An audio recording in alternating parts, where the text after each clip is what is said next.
Hi boss, ഞാൻ ഷൈജു കോസ്റ്റക്കാവ്. ഷൈൻ വീഡിയോസിൻ്റെ പുതിയൊരു വീഡിയോയിലേക്ക് എല്ലാവർക്കും ഹൃദ്യമായ സ്വാഗതം. അപ്പോൾ ഇതാണ് എൻ്റെ വീട്. ഇതിൻ്റെ മുകളിലൊരു സംഭവം നിങ്ങൾക്ക് കാണാൻ പറ്റും.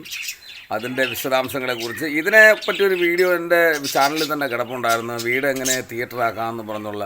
അപ്പോൾ അത് ഇന്ന് ഞാൻ എൻ്റെ വീട്ടിൻ്റെ ഹാളിൽ സെറ്റ് ചെയ്തിരിക്കുകയാണ്. ആ സെറ്റ് ചെയ്തിരിക്കുന്നതൊക്കെ എങ്ങനെയാണെന്ന് കാണിച്ചാൽ ഇപ്പോൾ സ്ക്രീൻ തൽക്കാലം ഇവിടെ എത്തിയിട്ടില്ല. അപ്പോൾ സ്ക്രീൻ എത്താൻ ചേർത്തുള്ള ബാക്കിയുള്ള സംവിധാനങ്ങളെല്ലാം കാണിച്ചു തരാം. അപ്പോൾ വീഡിയോ ഇഷ്ടമായെങ്കിൽ തീർച്ചയായിട്ടും ലൈക്ക് ചെയ്യുക, ഷെയർ ചെയ്യുക, പരമാവധി എല്ലാവരിലേക്കും എത്തിക്കുക. ഓക്കെ, അപ്പോൾ നമുക്ക് നേരെ വീഡിയോയിലോട്ട് പോകാം. അപ്പോൾ ഞാനിത് സെറ്റ് ചെയ്യാൻ വേണ്ടി എടുത്തിരിക്കുന്നതെന്ന് പറഞ്ഞു കഴിഞ്ഞാൽ പഴയ ഒരു ഡോറിൻ്റെ അലൂമിനിയം ബീഡിംഗ് ആണ് എടുത്തിട്ടുള്ളത്. അത് മുകളിൽ കൃത്യമായിട്ട് ഡ്രില്ല് ചെയ്ത് സ്ക്രൂ ചെയ്താണ് ഉറപ്പിച്ചിരിക്കുന്നത്. ഇതും അതേപോലെ തന്നെ സ്റ്റാൻഡിനകത്ത് തന്നെ സ്ക്രൂ ചെയ്ത് ഉറപ്പിച്ചിരിക്കുകയാണ്. അപ്പോൾ ഇത് സെറ്റ് ടോപ്പ് ബോക്സ് വെക്കാനുള്ള സ്റ്റാൻഡ് ഞാൻ കടയിൽ നിന്ന് വാങ്ങി ഇപ്പം ഭിത്തിയിൽ ആണി അടിച്ച് വെച്ചിട്ടുള്ളത്. അപ്പോൾ സെറ്റ് ടോപ്പ് ബോക്സ് വന്നു കഴിയുമ്പോൾ അതിലേക്ക് വെച്ച് നമുക്ക് കേബിൾ കണക്ട് ചെയ്യാൻ സാധിക്കും. അപ്പോൾ നിങ്ങളിനിയിപ്പോൾ കാണുന്നതെന്ന് പറഞ്ഞു കഴിഞ്ഞാൽ ഈ ഭാഗത്താണ് ഞാൻ പ്രൊജക്റ്റ് ചെയ്യാൻ ഉദ്ദേശിക്കുന്ന സ്ഥലം. അതിൻ്റെ ഭിത്തിയും പിന്നെ ഒരു ജനലും കാര്യങ്ങളൊക്കെ കാണാൻ പറ്റും. ഇപ്പോൾ ഈ ജനലിൽ നിന്നുള്ള വെട്ടം കയറി വരാത്ത രീതിയിലുള്ള ബോർഡ് വേണം ഇപ്പോൾ കറക്റ്റ് ചെയ്യാൻ. ഇപ്പോൾ കണ്ടില്ലേ, ഞാനത് കടയിൽ നിന്ന് വാങ്ങിയ ആ ഒരു ബോർഡാണ് നിങ്ങൾക്കിപ്പോൾ കാണാൻ സാധിക്കുന്നത്. അതിപ്പം 4 ആണി അവിടെ അടിച്ച് ഭിത്തിയിൽ കറക്റ്റ് ചെയ്ത് വെച്ചിട്ടുണ്ട്. കുറച്ചധികം വന്നത് കട്ട് ചെയ്ത് കളഞ്ഞു. അപ്പോൾ അത് നിങ്ങൾക്ക് കാണാനായിട്ട് സാധിക്കും. ഇപ്പോൾ ഇതിനകത്ത് ജനലിൽ നിന്നുള്ള വെട്ടം അടിക്കത്തില്ല. നേരെ കറക്റ്റ് ബാക്കിലാണ് ഇപ്പോൾ പ്രൊജക്ടറും ഫിറ്റ് ചെയ്ത് വെച്ചിട്ടുള്ളത്. അപ്പോൾ കണ്ടില്ലേ, ഇനി ഇത് നമുക്ക് ഓണാക്കുന്ന ഒരു ചടങ്ങിലേക്ക് നോക്കാം. ഇപ്പോൾ പകലാണ് സെറ്റ് ചെയ്തത്, രാത്രിയാണ് ഓണാക്കാൻ പോകുന്നത്. അപ്പോൾ ഇതാണ് സംഭവം, സെറ്റ് ചെയ്ത് വെച്ചിരിക്കുകയാണല്ല. ഇത് പകലത്തെ ദർശനം ഞാൻ വേറെ കാണിച്ചു തരാം. ഇപ്പോൾ രാത്രി ആയതുകൊണ്ട് നിങ്ങൾക്ക് കാണിച്ചു തരാനായിട്ട് അതിൻ്റെ ക്ലാരിറ്റിയെക്കുറിച്ചൊന്ന് കാണിച്ചു തരാനായിട്ട് അപ്പോൾ ഞാൻ ഓൺ ചെയ്യാൻ പോകണം കേട്ടോ. അപ്പോൾ നമുക്ക് ഇതിൻ്റെ റിമോട്ടൊന്ന് തപ്പിയെടുക്കാം.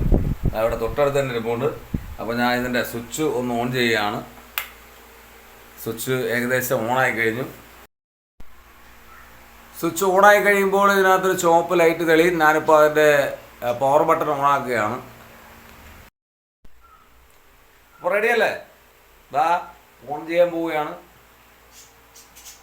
ഓണാക്കി കഴിഞ്ഞു. പ്രൊജക്റ്റ് ചെയ്യാൻ തുടങ്ങി. അവിടെ കാണാൻ സാധിക്കത്തില്ല, കാരണം എന്ന് പറഞ്ഞാൽ വെട്ടമുണ്ട്. അപ്പോൾ വെട്ടം നമുക്കൊന്ന് ഓഫ് ചെയ്യാം. കണ്ടില്ലേ, വെട്ടം ഓഫ് ചെയ്ത് കഴിഞ്ഞപ്പോൾ ഉള്ള ക്ലാരിറ്റിയാണ് ഈ കാണുന്നത്. അപ്പോൾ ഞാനിവിടെ ഒരു ബ്ലൂടൂത്ത് സ്പീക്കറാണ് എടുത്തിട്ടുള്ളത്. അപ്പോൾ അതിൻ്റെ സ്വിച്ചും കൂടെ ഒന്ന് ഓൺ ചെയ്താലേ നമുക്ക് ബ്ലൂടൂത്തിൽ വർക്ക് ചെയ്യാൻ പറ്റൂ. അപ്പോൾ ഇപ്പോൾ ലൈനിൽ നിന്നാണ് കാണിക്കുന്നത്. അപ്പോൾ നമുക്ക് ഇത് ബ്ലൂടൂത്ത് മോഡായി കൊടുക്കാം. ബ്ലൂടൂത്ത് മോഡായിട്ടുണ്ട്. അപ്പോൾ ഇതാണ് അതിൻ്റെ മെനു. അപ്പോൾ നമുക്ക് എ വിയിലോട്ട് പോകേണ്ടതായിട്ടുണ്ട്. ഇപ്പോൾ എ വി ഞാൻ കേബിൾ ഓൾറെഡി മുകളിൽ കണക്ട് ചെയ്ത് വെച്ചിട്ടുണ്ട്. നമുക്ക് എ വിയിലോട്ട് പോയിട്ട് എ വി ഓക്കെ ആക്കി കൊടുക്കാം. അപ്പോൾ കണ്ടില്ലേ, ഇതാണ് ക്ലാരിറ്റി എന്ന് പറയുന്ന സംഭവം. അപ്പോൾ ഇതിന്റെ സൗണ്ട് ഒന്ന് കേൾക്കണ്ടേ, ബ്ലൂടൂത്ത് സ്പീക്കറിന്റെ. ജുഡീഷ്യറിക്കെതിരെ ഒളിയമ്പുമായി വീണ്ടും ഉപരാഷ്ട്രപതി. പരമാധികാരം പാർലമെന്റിനെന്ന ജഗ്ദീപ് ധൻകർ. അതിൽ സംശയം വേണ്ടെന്നും ഉപരാഷ്ട്രപതി. തിരഞ്ഞെടുക്കപ്പെട്ട പ്രതിനിധികൾക്ക് മുകളിലല്ല മറ്റൊന്നും. അടിയന്തരാവസ്ഥ ജനാധിപത്യ ചരിത്രത്തിലെ ഇരുണ്ട അധ്യായം. അടിയന്തരാവസ്ഥ സമയത്ത് 9 ഹൈക്കോടതി വിധികൾ സുപ്രീം കോടതി അവഗണിച്ചു. മൗലികാവകാശങ്ങൾ റദ്ദാക്കാൻ സർക്കാരിന് കഴിയുമെന്ന് സുപ്രീം കോടതി വ്യക്തമാക്കിയെന്നും ഇപ്പൊ അമ്മ ഇവിടെ നിന്ന് സീരിയൽ കണ്ടോണ്ടിരിക്കുകയാണ് കേട്ടോ. കണ്ടില്ലേ, എങ്ങോട്ടമ്മ, കൊള്ളാമോ? അടിപൊളിയാണോ? അപ്പോൾ ഈ വീഡിയോ നിങ്ങൾക്ക് ഇഷ്ടമായിട്ടുണ്ടെങ്കിൽ തീർച്ചയായിട്ടും ലൈക്ക് ചെയ്യുക. ഇതുപോലെ നിങ്ങളുടെ വീട്ടിലൊക്കെ ചെയ്യാൻ സാധിക്കും കേട്ടോ. ഇത് വലിയ പൈസയുടെ ചിലവൊന്നുമില്ല. കൃത്യമായിട്ട് നമുക്ക് ചെറിയ ബോർഡ്. ഞാൻ ഈ സ്ക്രീൻ വാങ്ങിയിരിക്കുന്നത് തന്നെ കേവലം 300 രൂപ കൊടുത്തിട്ടാണ് വാങ്ങിയിരിക്കുന്നത്. അതും നമ്മളെ ഫ്ലെക്സ് കടയിലൊക്കെ വാങ്ങുവാൻ കിട്ടാവുന്ന ചെറിയൊരു വെള്ള ബോർഡാണ്. ചെറുതല്ല, അത്യാവശ്യം വലിയൊരു സ്ക്രീനാണിത്. ഇതിപ്പോൾ നമ്മളെ ഭിത്തിയിൽ ഞാൻ വെറും ആണി മാത്രമാണ് അടിച്ചു വെച്ചിരിക്കുന്നത്. ഇനി ഇതിൻ്റെ ചുറ്റുപാടുമായിട്ട് നമുക്ക് ഡെക്കറേഷൻ ചെയ്യാൻ പറ്റും. മറ്റേ LED ലൈറ്റുകളൊക്കെ വെച്ച് ഡെക്കറേഷൻ ചെയ്ത് കഴിഞ്ഞാൽ തിയേറ്ററിൻ്റെ വെല്ലുന്ന രീതിയിൽ നമ്മുടെ ഹാളിൽ, നമ്മളെ റൂമിലും ഒക്കെ സെറ്റ് ചെയ്യാൻ പറ്റുന്നൊരു സംവിധാനമാണ്. അപ്പോൾ മാത്രവുമല്ല, എൻ്റെ ഈ പ്രൊജക്ടർ എന്ന് പറയുന്നത് ആൻഡ്രോയിഡ് അല്ല, സാധാ ഒരു പ്രൊജക്ടറാണ്. ആൻഡ്രോയിഡ് ആണെങ്കിൽ നമുക്ക് എല്ലാവിധ ഫീച്ചേഴ്സും അതിനകത്ത് കിട്ടുന്നതാണ്. കാരണം എന്ന് പറഞ്ഞാൽ യൂട്യൂബും മറ്റുള്ള കാര്യങ്ങളെല്ലാം കിട്ടും.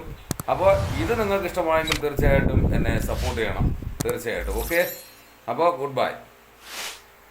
നേരത്തെ പറഞ്ഞു കഴിഞ്ഞു, ഇതാണ് പകലിലെ പിക്ചറിൻ്റെ ക്ലാരിറ്റിയും ആ സൗണ്ടിൻ്റെ ക്ലാരിറ്റിയും കണ്ടില്ലേ. ഇതാണ് പകലുണ്ടാവും. നമ്മൾ പകൽ ഓൺ ചെയ്ത് കഴിഞ്ഞാൽ വെട്ടമൊക്കെ അതിനകത്തൂടെ ആ ജനലിലൂടെ അടിച്ചിട്ടുണ്ടെങ്കിൽ നമുക്ക് അതിൻ്റെ ഒന്നും ഡിസ്റ്റർബൻസ് ഇല്ല. അപ്പോൾ നമുക്ക് എപ്പോൾ വേണമെങ്കിലും ഇത് കാണാൻ, ടി വി കാണുന്ന അതേപോലെ തന്നെ രാത്രിയോ പകലോ വ്യത്യാസമില്ലാതെ കാണാൻ പറ്റും.